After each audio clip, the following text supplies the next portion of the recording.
It is a good day to be with you once again.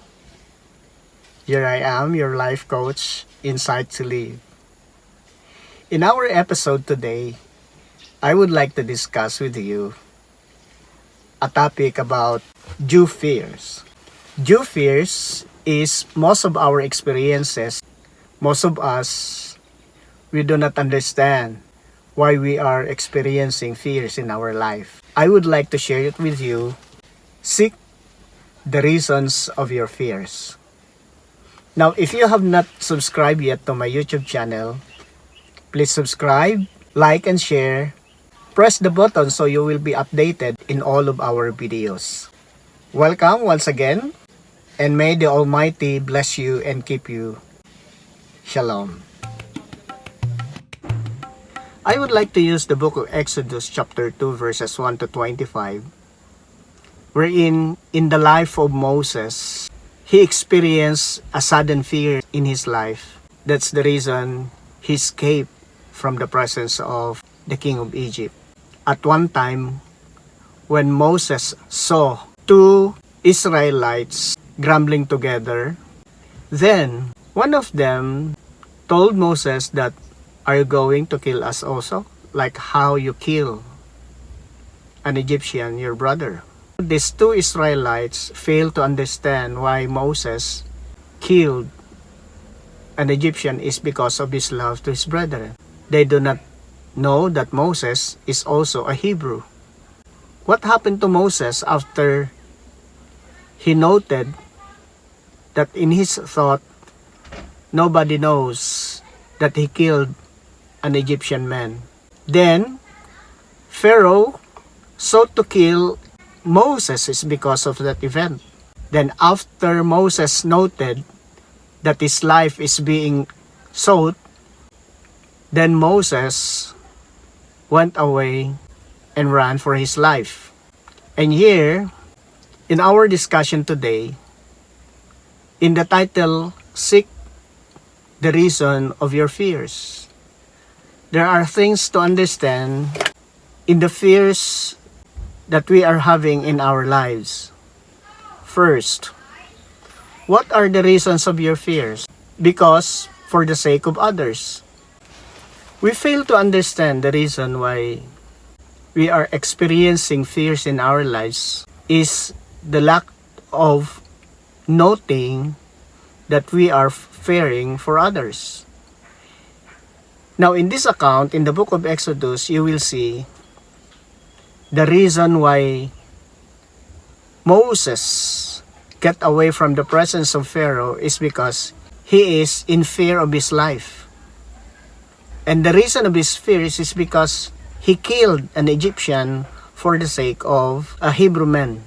In Exodus chapter 2 verses 11 to 14, let me read. It said, "And it came to pass in those days, when Moses was grown, that he went out unto his brother and looked on the burden, and he spied an Egyptian smiting an Hebrew, one of his brethren.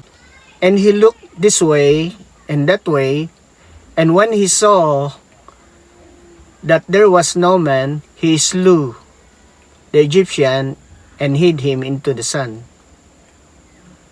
And when he went out the second day, behold, two men of the Hebrews strove together, and he said to him that did wrong, Wherefore smitest thou not thy fellow?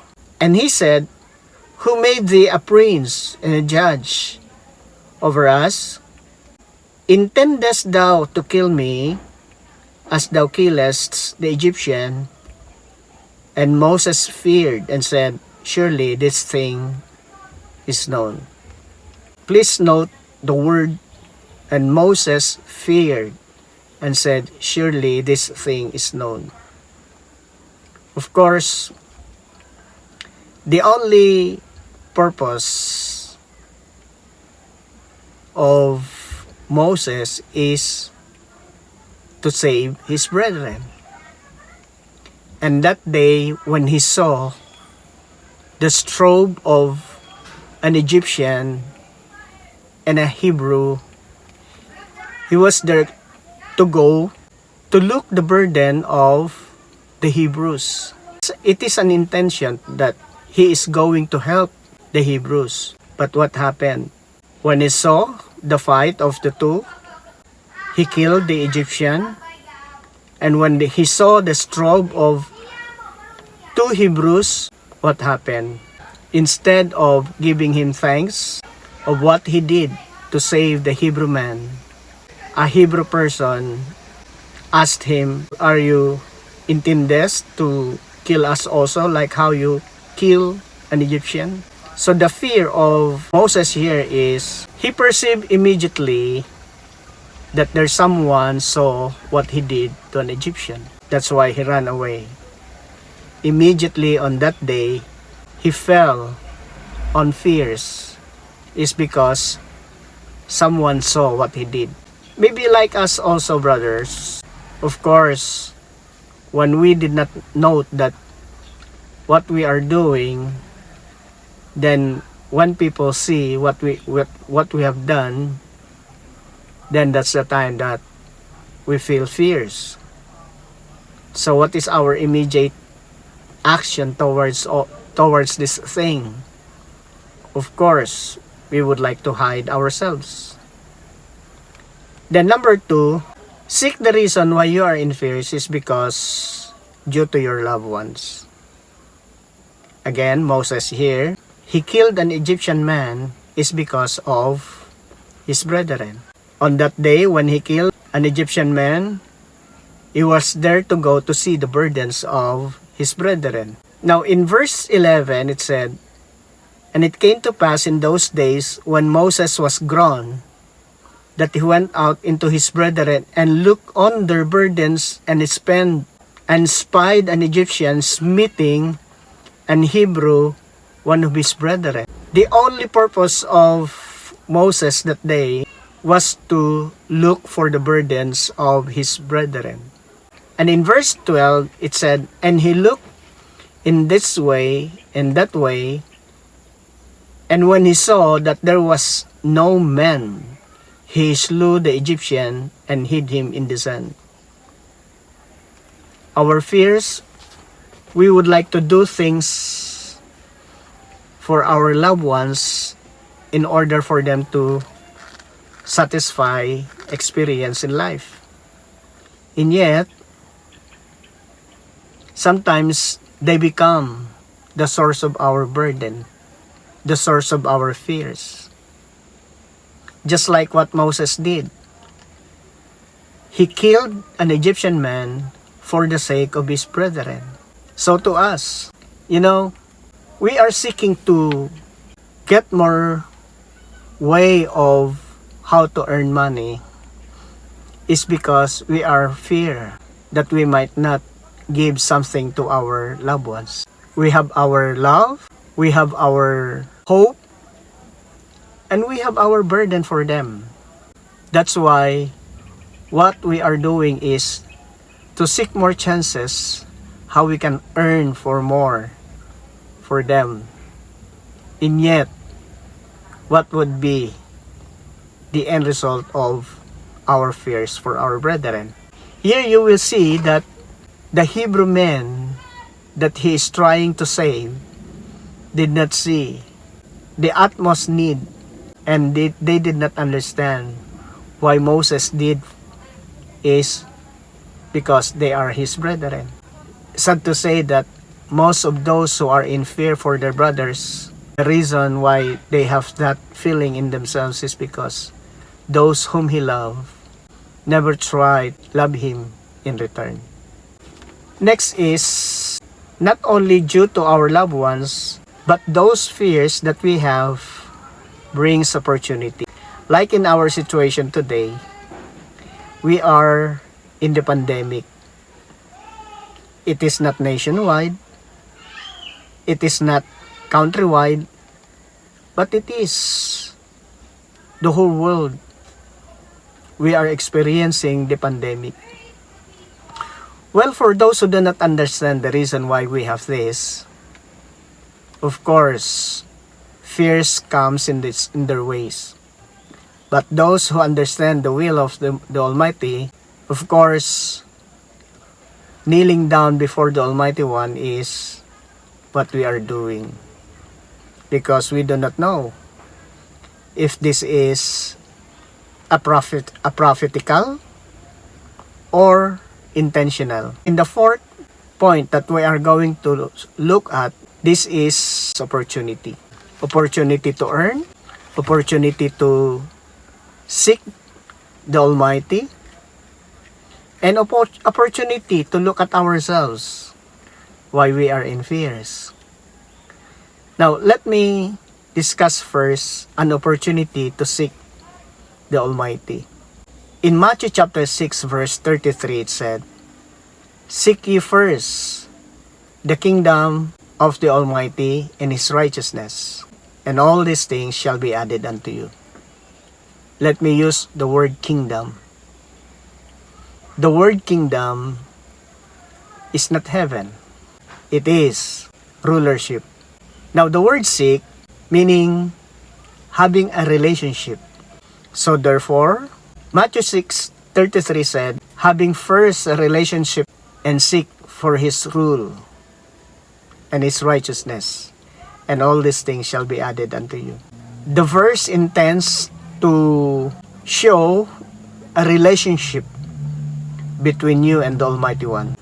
In the prayer of the Messiah that He taught to His disciples, He said, "Our Father, who art in heaven, hallowed be thy name.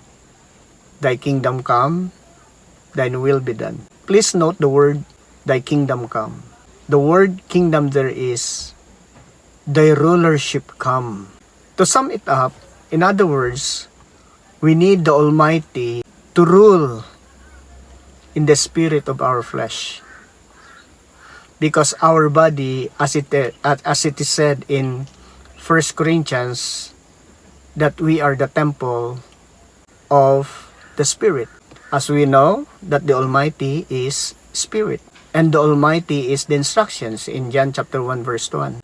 As we finish discussing our topic today, Jew fears, in the title, Seek the Reasons of Your Fears, I bring to you our discussion with the four things to understand. Number one is, we are fears. Our due of fears is because of the sake of others. The second, due to our loved ones.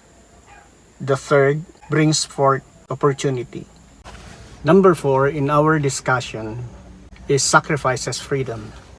In our culture, we have that attitude of sacrificing our freedom for others.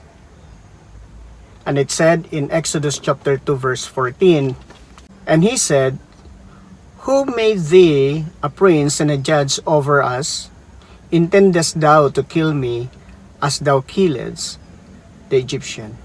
And Moses feared and said, "Surely this thing is known."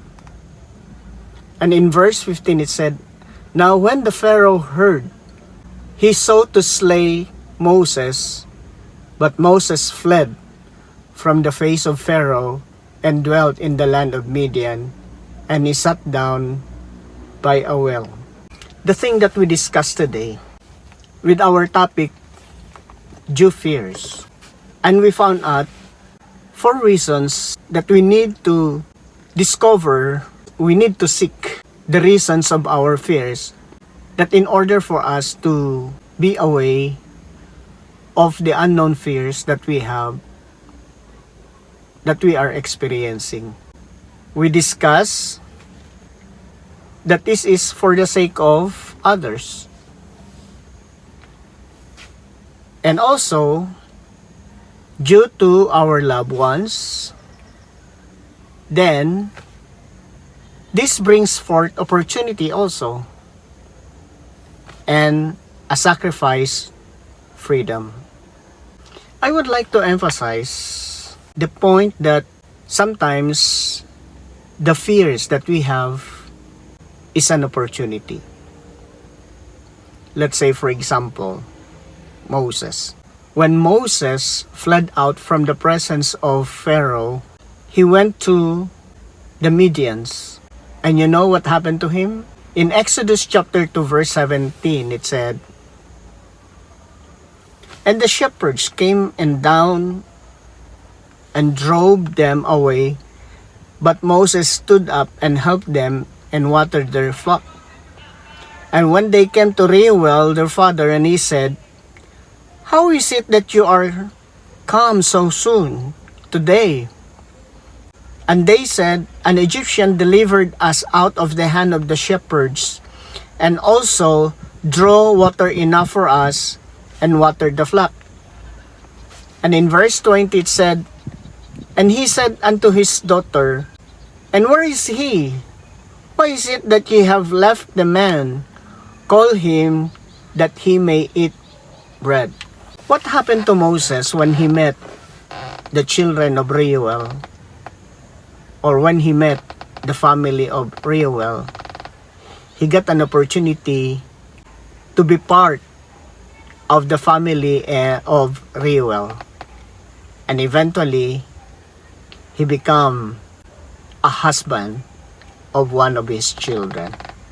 The fears we need to face, because there are reasons why we are having those kinds of fears in us. We should be brave enough to look into the opportunities of having this kind of situation in our life. Hoping that our discussion today become a blessing to your situation and to your life and for your future. Praying to the Lord that you may be cured of your fears and you will come to analyze the fears that you have in yourself. May the Almighty bless you and keep you, and bless you in all things that you are doing in life. Shalom.